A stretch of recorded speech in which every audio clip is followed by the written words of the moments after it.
on your first day of training, here's what equipment you're going to need. For obedience, you're going to need a 6-foot long leather lead like the one I've got here with a safety snap. That's this little thing on the end there. Any nylon leads or chain leads will hurt your hands and are not allowed. They're also never allowed in obedience showing. The only thing you're allowed to have is a 6-foot leather leash. The width depends on the size of the dog, but it should never exceed 3/4 of an inch to make it easier to handle. And a single link metal slip choke training collar is also needed. American, German, or English made is fine for the best quality, and it should measure 2 inches longer than the dog's neck size.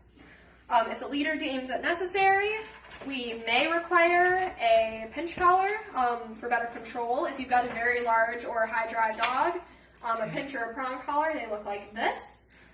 You want to get a really high quality one, probably from like K9 Specialties or something like that.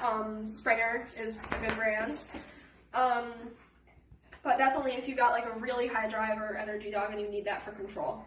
So if you're in novice level or above in obedience, you're going to need a 30-foot long line.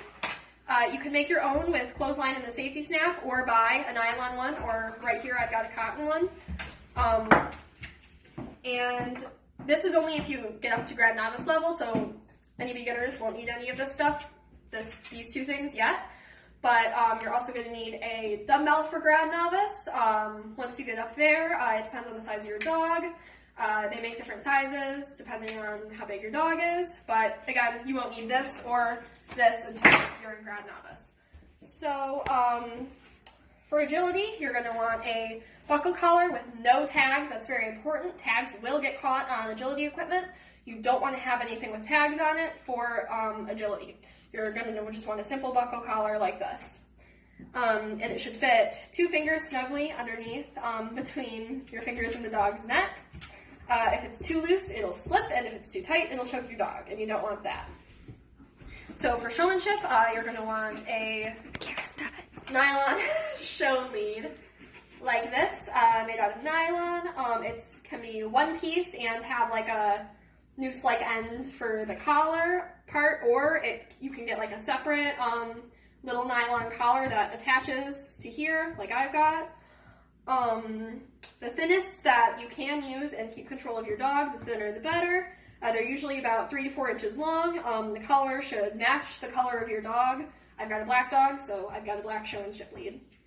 And then a martingale style is good if you need more control. And always bring water and treats.